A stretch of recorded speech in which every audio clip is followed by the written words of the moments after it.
Think about it like this. Does the universe need a breakthrough? Does God need a breakthrough? Does nature need a breakthrough? None of these things need a breakthrough. It just is. It's just doing its thing, right? The vibration of breakthrough implies that something is blocking you. Because let's say this is the block. You're wanting to break through this block, but you can't get through it. You're stagnant. You're having the same result over and over and over again. You can't seem to make progress in something. You want to get to the next level. You want to break through to the next level.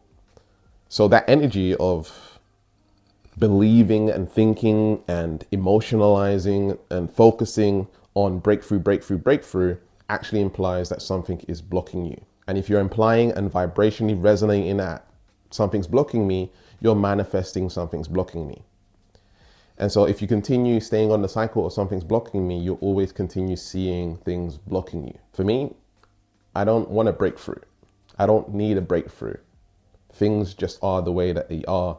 Things are just is. I flow with nature. I flow with the seasons of life. I don't try and swim against the stream, right? I don't try and swim against the current, trying to swim upstream. I swim downstream with the universe. I flow with the universe. And I find a way to flow like water, as Bruce Lee would say. And as you begin to become more adaptive and more accepting of the way your life is right now, the more you're going to be able to break through. Does that make sense? Sometimes a breakthrough is just about accepting reality for what it is and resting in it. And as you rest in it and relax, you now step into a new vibrational state.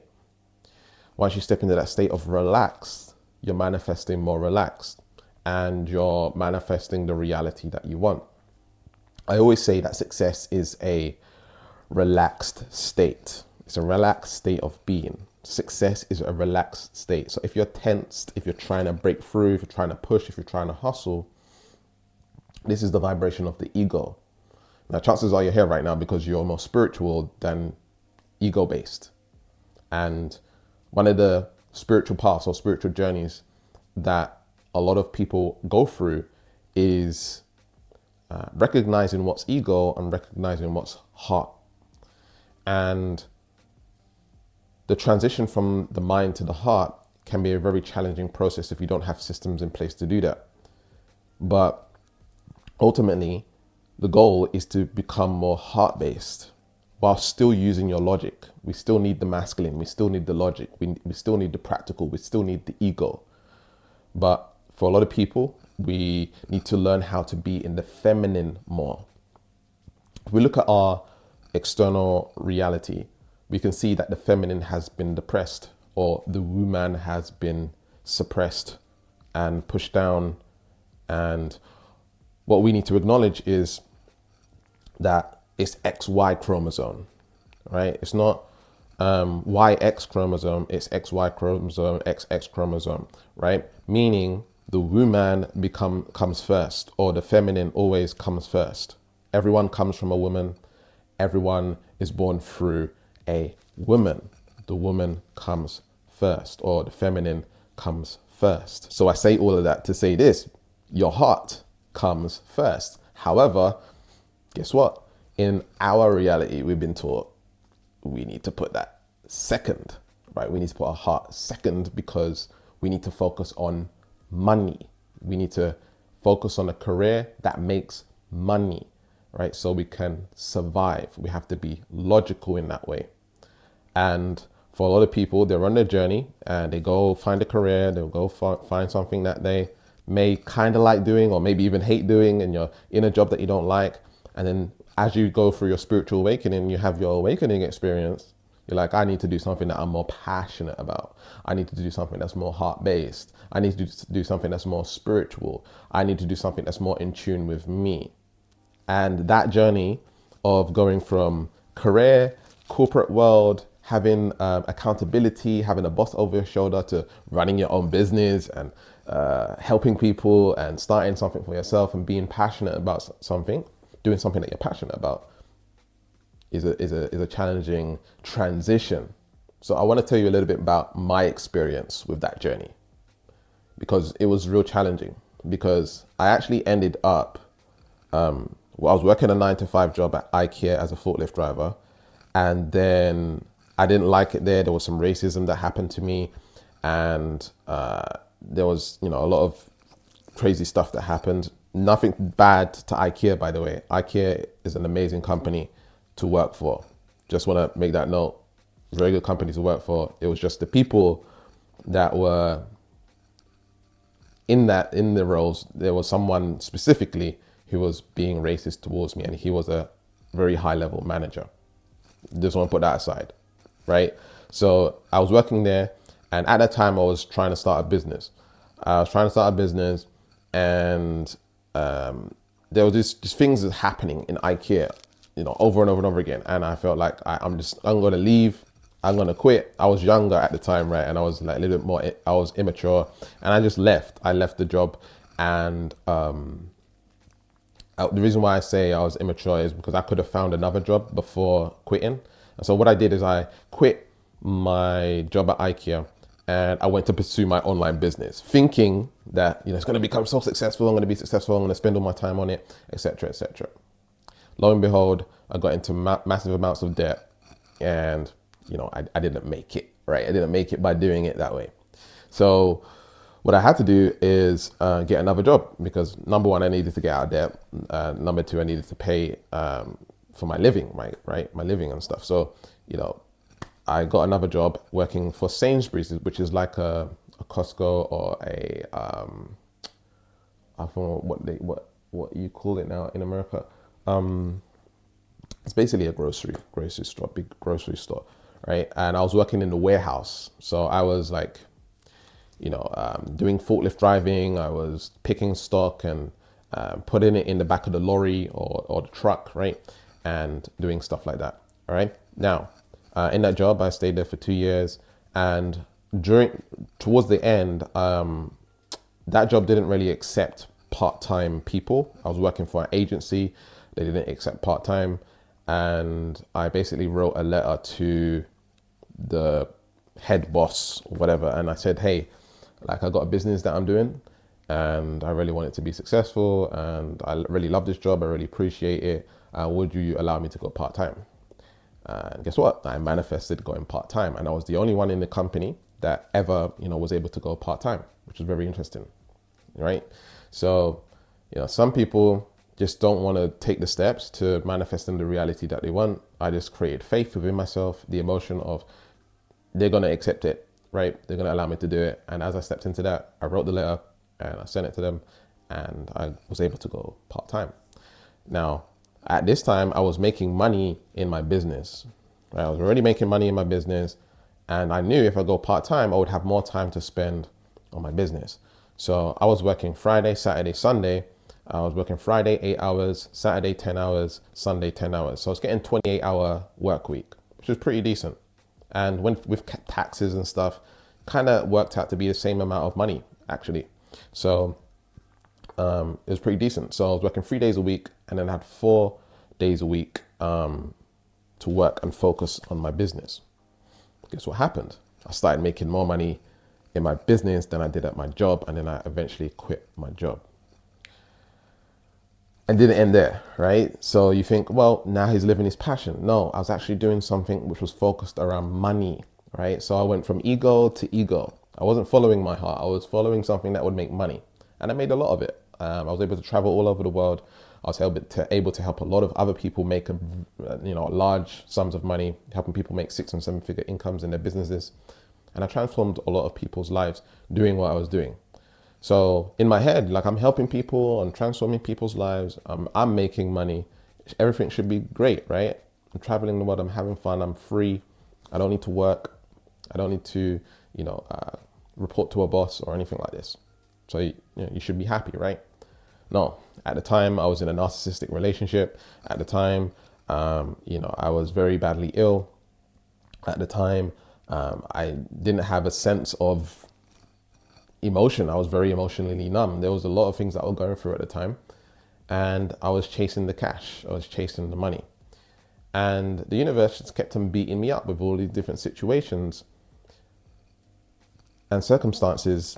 And, I didn't understand why, right? So the universe was like, punching me in the face over and over and over again.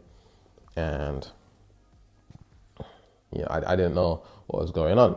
A part of me knew that I needed to be doing personal development. A part of me knew that I was interested in spirituality. A part of me knew that I was interested in law of attraction, but I had no idea whether or not it would make me money.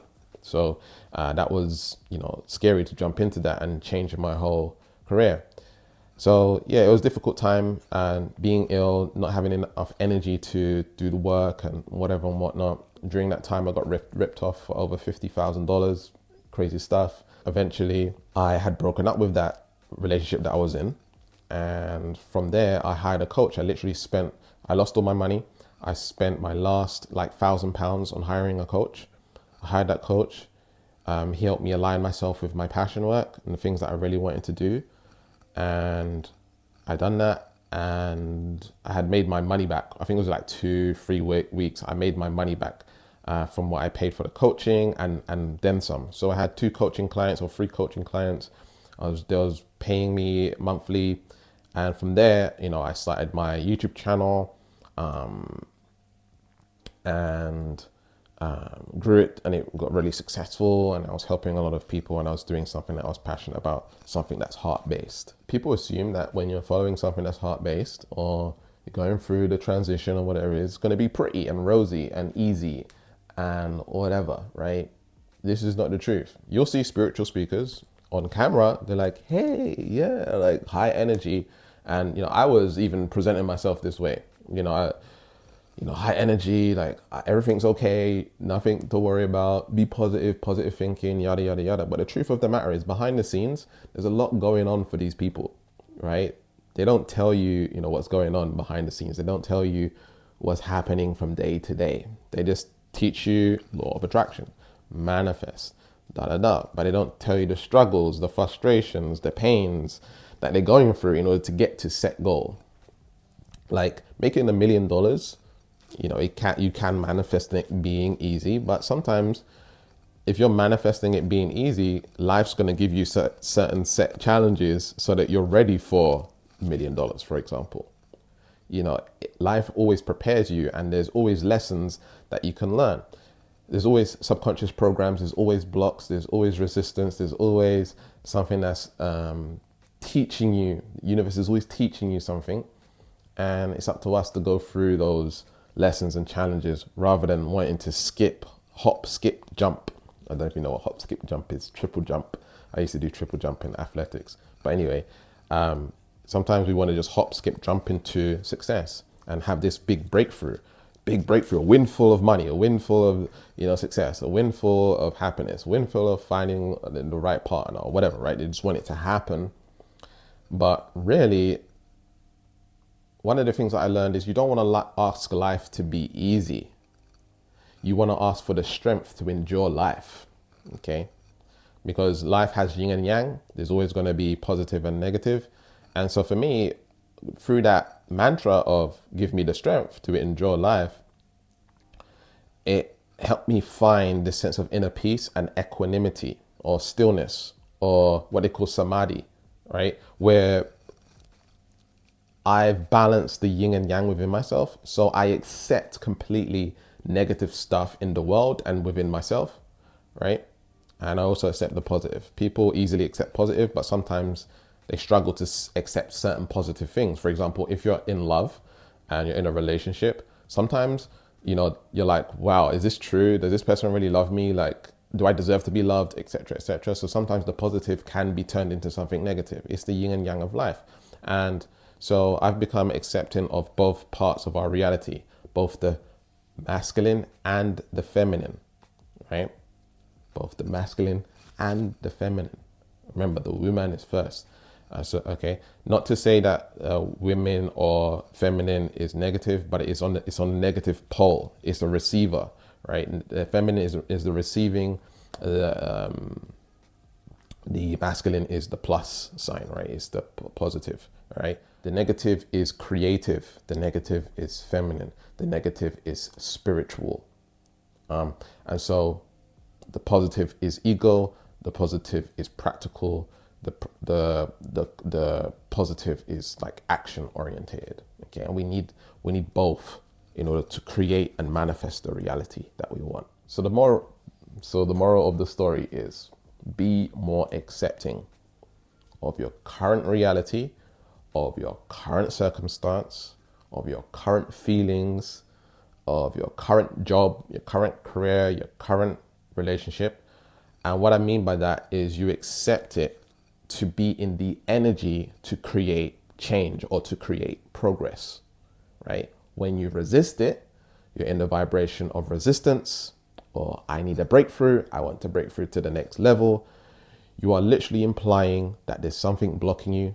You're literally implying that you have resistance, and so you manifest more resistance. When you're accepting and you step into the energy of allowing and you step into the energy of peace, guess what? You have new ideas, you have more creative thoughts, you can think outside of the box, you can think of certain strategies, or you can feel your way through, you can navigate your way through, you can get the answers that you want, you can manifest the situations, the people, the ideas, the right videos, the content to get you to set goal. So the key is to ask yourself, what vibration would I be in if I already had the breakthrough? Okay, if I am already past the breakthrough, I'm already in the reality that I want. What vibration is that? You're just content. It's just normal. It's just natural. You are living in that reality. So I'm not talking about when you first have the breakthrough. I'm talking about the breakthrough and you've experienced this breakthrough for 1 month, 2 months, 3 months, 1 year, whatever. You've got past it and now it's your normal life, right? What energy is that? It's relaxed, it's content, it's stillness, it's blank, it's the isness, all right? So this video over here is a very good complement to this video that you're watching right now. It's about how to heal your heart, let go whilst raising your vibration instantly and permanently. This video will radically change your life. Okay, make sure you watch maybe this video again and the video right here. And remember to keep learning, keep growing, keep expanding, and I'll speak to you soon. Peace.